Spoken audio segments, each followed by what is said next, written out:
ପଦରେ ଯୀଶୁ ସେମାନଙ୍କୁ ଉତ୍ତର ଦେଲେ, ଈଶ୍ୱର ଯାହାଙ୍କୁ ପ୍ରେରଣ କରିଅଛନ୍ତି ତାହାଙ୍କଠାରେ ବିଶ୍ୱାସ କରିବା ହିଁ ଈଶ୍ୱରଙ୍କ କାର୍ଯ୍ୟ ଅଟେ। ଦେଖୁ ସେମାନେ ଗୁଡ଼ାଏ ପ୍ରଶ୍ନ। ହାଲେଲୁୟା। ଦୁଇଟା ହାତ ଉଠେ। ହାଲେଲୁୟା। ସମସ୍ତେ ଜୋରସେ ହାଲେଲୁୟା। ହାଲେଲୁୟା। ଦେଖୁ 28 ପଦରେ ସେଥିରେ ସେମାନେ ତାହାଙ୍କୁ ପଚାରିଲେ, ଈଶ୍ୱରଙ୍କର କାର୍ଯ୍ୟ ସବୁ କରିବା ନିମନ୍ତେ ଆମମାନଙ୍କୁ କ'ଣ କରିବାକୁ ହେବ? ଏମାନଙ୍କ ଠାରୁ ଗୋଟେ ଏକ୍ସକ୍ୟୁଜେସ୍ ଆସିଲା, ବାହାନା ଆସିଲା। ଯେମାନେ ପଚାରିଲେ ଯୀଶୁଙ୍କୁ, ମାନେ କଥାଟା ବୁଲେଇ ଦେଇକି ସାଙ୍ଗେ ସାଙ୍ଗେ ତାର ପୂର୍ବେ ଗୋଟେ ବହୁତ ବଡ଼ ଘଟଣା ଅଛି, ସେଆଡ଼କୁ ଗଲେ ଟାଇମ୍ ଆମର ବେଶୀ ନଷ୍ଟ ହେବ।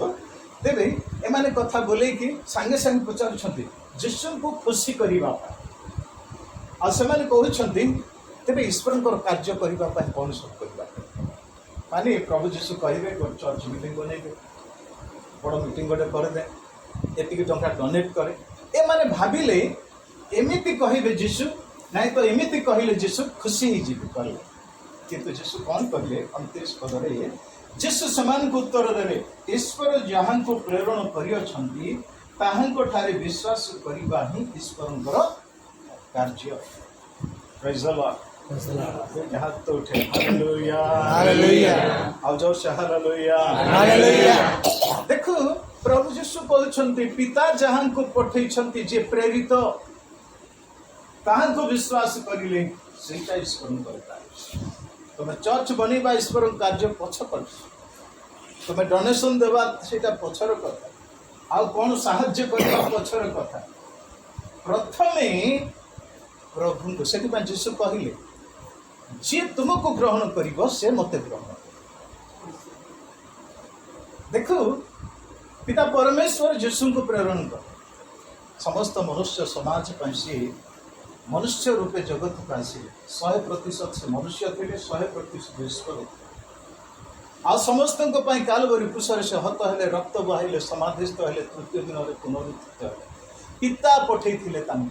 ପ୍ରଭୁ ଯୀଶୁ ଏଇ 12 ଜଣଙ୍କୁ ଆହ୍ୱାନ କଲେ ଆଉ ସେମାନଙ୍କୁ ପଠେଇଲେ। ଆଉ ଦେଖୁ ପ୍ରଭୁ ତାଙ୍କରି ଦାସମାନଙ୍କୁ ସେ ପଠାଇଲେ। ପ୍ରେଜ୍ ଦ ଲର୍ଡ। ଦ୍ୱିତୀୟ ପ୍ରେରିତ ହେଉଛନ୍ତି ପ୍ରଭୁଙ୍କର ଦାସମାନେ।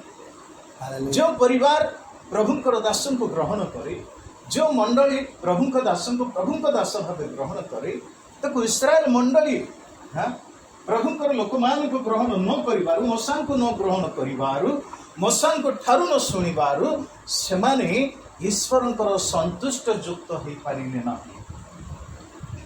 ଦେଖୁ ତେବେ ପ୍ରଭୁ ଯୀଶୁ ଏହା କହିଲେ, ତମକୁ ଯିଏ ଗ୍ରହଣ କରିବ ମୋତେ ଗ୍ରହଣ କରିବ, ତମକୁ ଯିଏ ଗ୍ରହଣ କରିବ ନାହିଁ ମୋତେ ଗ୍ରହଣ କରିବ ନାହିଁ।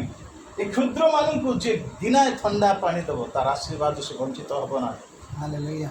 ଦେଖୁ ତେବେ ଏଠି ଆମେ ଦେଖୁଛୁ ଯେ ଯିଏ ତାହାଙ୍କ ଯୀଶୁ ସେମାନଙ୍କୁ ଉତ୍ତର ଦେଲେ, ଈଶ୍ୱର ଯାହାଙ୍କୁ ପ୍ରେରଣ କରିଅଛନ୍ତି ତାହାଙ୍କଠାରେ ବିଶ୍ୱାସ କରିବା ହିଁ ଈଶ୍ୱରଙ୍କର କାର୍ଯ୍ୟ ଅଟେ।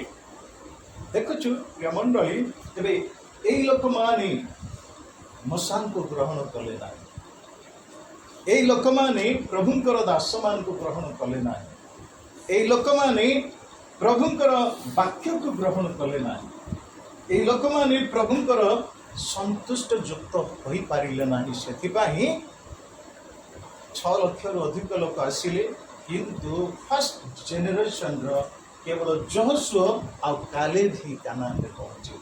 ବାକି ଲୋକ ସମସ୍ତେ ପ୍ରାନ୍ତରେ ମରିଲେ। କାହିଁକି 2 ଜଣ ପହଞ୍ଚି ପାରିଲେ କାନାନକୁ? କାରଣ ଏମାନେ ମଶାଙ୍କର ପରିଚାରକ ଥିଲେ ନାହିଁ। ପ୍ରେଜ୍ ଦ ଲର୍ଡ। ଏମାନେ ମଶାଙ୍କର ପରିଚାରକ ଥିଲେ। ମଶାମାନଙ୍କୁ ଯାହା କହିଲେ, ମଶା ନିଜରୁ ସେ କହୁନଥିଲେ। 40 ଦିବାରାତ୍ର ଦେଖୁ ସିନାଇ ପର୍ବତରେ ମଶା ଯେତେବେଳେ ପରମେଶ୍ୱରଙ୍କ ସମ୍ମୁଖରେ ବସିଲେ, ମଶାଙ୍କର ମୁଖଚର୍ମ ସମ୍ପୂର୍ଣ୍ଣ ଉଜ୍ଜଳ ହେଲା। ଆଉ ଲୋକେ ତାଙ୍କର ମୁହଁକୁ ଦେଖିପାରିଲେ ନାହିଁ, ସେ ଘୁମୁଟା ଦେଲେ। ଦେଖୁ ପରମେଶ୍ୱରଙ୍କ ଦେଖୁ ମଶା 40 ବର୍ଷ ସେ ଫାରୋଙ୍କ ଘରେ ଫାରୋଙ୍କର କନ୍ୟାର ପୁତ୍ର ଭାବେ ସେ ବଢ଼ିଲେ।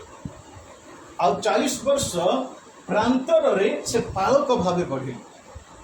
ଚିତ୍ର ତାଙ୍କର ଶ୍ୱଶୁରର ମେଷପଲକୁ ସେ ଚରେଇଲେ। ये जो 40 वर्ष राजगृह से बढ़िले से मूसा राजकीय समस्त शास्त्र ज्ञान को से प्राप्त है किंतु परमेश्वर से समय इस्राएल को तांको हस्त को देई नाहंती